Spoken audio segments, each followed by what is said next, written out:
Assalamualaikum warahmatullahi wabarakatuh. Saya Ari Erawati.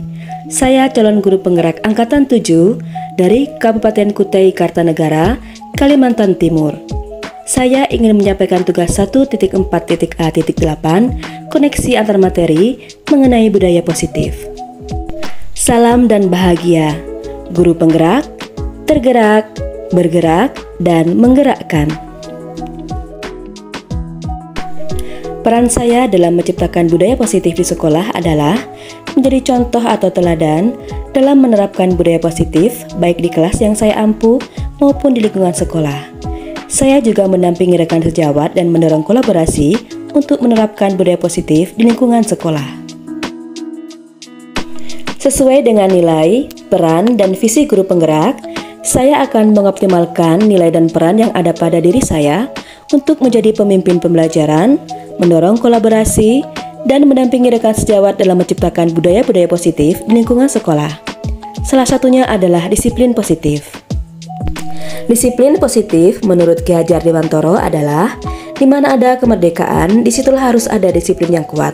Sungguh pun disiplin itu bersifat self-disiplin, yaitu kita sendiri yang mewajibkan kita dengan sekeras-kerasnya, tetapi itu sama saja.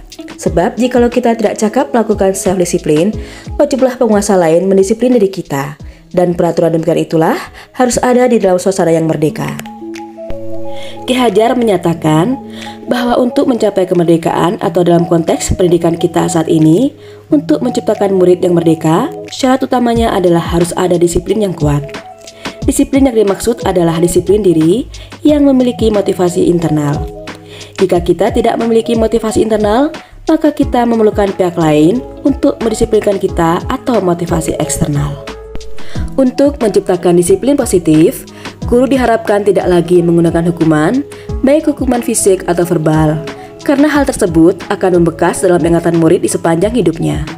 Hukuman adalah hal yang sangat dan harus dihindari untuk menciptakan merdeka belajar. Kita harus mengubah paradigma stimulus respon menjadi paradigma teori kontrol.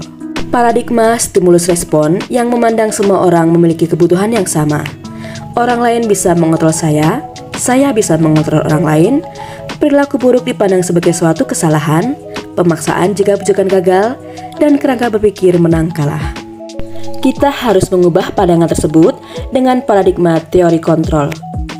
Teori kontrol memandang realitas yang berbeda, setiap orang mempunyai pandangan yang berbeda, kita berusaha memahami pandangan orang lain, semua perilaku mempunyai tujuan, hanya kita yang mampu mengontrol diri kita tidak dapat mengontrol orang lain, kolaborasi dan konsensus menciptakan pilihan-pilihan baru, dan kerangka berpikir menang-menang. Selain mengubah paradigma dari stimulus respon menjadi teori kontrol, guru juga dapat menggali dan mengembangkan motivasi-motivasi internal dalam diri murid dengan menanamkan nilai-nilai kebajikan atau keyakinan. Guru tidak dianjurkan untuk memberikan hukuman atau penghargaan untuk murid dalam usahanya menerapkan budaya-budaya positif. Nilai kebajikan universal dalam profil pelajar Pancasila adalah beriman, bertakwa kepada Tuhan Yang Maha Esa dan berakhlak mulia, mandiri, bernalar kritis, berkebinekaan global, bergotong royong, dan kreatif. Hukuman dan penghargaan mempunyai dampak yang sama bagi penumbuhan budaya positif pada murid. Sebagai ganti dari hukuman maupun penghargaan, guru bisa menerapkan restitusi dengan 3 langkah segitiga restitusinya. Restitusi adalah proses menciptakan kondisi bagi murid untuk memperbaiki kesalahan mereka, sehingga mereka bisa kembali pada kelompok mereka dengan karakter yang lebih kuat. Restitusi juga merupakan proses kolaboratif yang mengajarkan murid untuk mencari solusi untuk masalah mereka, dan membantu murid berpikir tentang orang seperti apa yang mereka ingin menjadi atau tujuan mulia, dan bagaimana mereka harus memperlakukan orang lain. Goosen 2004. Untuk penciptaan, penerapan, dan pembiasaan budaya positif, guru diharapkan menggunakan posisi kontrol manajer atau pemantau, bukan teman, pemberi rasa bersalah, ataupun penghukum. Guru juga harus memperhatikan 5 kebutuhan dasar yang ada pada siswa, yaitu kebutuhan bertahan hidup, rasa kasih sayang dan diterima, penguasaan, kebebasan, dan kesenangan. Setelah memahami modul 1.4, pandangan saya tentang menegakkan disiplin positif berubah drastis. Selama ini saya mengira jika susah menanamkan dan membiasakan budaya positif, hal pertama jika murid melanggar, saya akan memberikan hukuman atau konsekuensi yang telah disepakati bersama. Dan ternyata pandangan tersebut salah besar.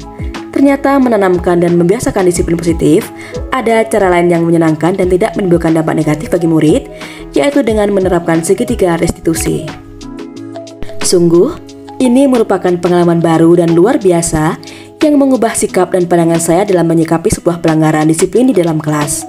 Saya sangat terkesan dengan paradigma dan cara-cara baru dalam menyikapi sebuah masalah. Selama ini posisi kontrol yang telah saya lakukan adalah sebagai penghukum, pemberi rasa bersalah, teman, dan pemantau. Setelah memahami modul ini, saya berusaha menerapkan posisi kontrol manajer semampu saya. Saya harus menghindari posisi penghukum dan pemberi rasa bersalah sebisa mungkin. Selama ini tanpa saya sadari, saya sudah melaksanakan salah satu langkah dari segitiga restitusi setiap kali menyelesaikan masalah yang terjadi di kelas, yaitu memvalidasi tindakan yang salah. Setiap murid saya melakukan pelanggaran, saya selalu menanyakan mengapa kalian melakukan hal itu, apa alasannya, apa permasalahannya. Setelah mengetahui langkah-langkah segitiga restitusi yang benar, saya akan menambahkan 2 langkah sesuai dengan urutan yang tepat dan benar.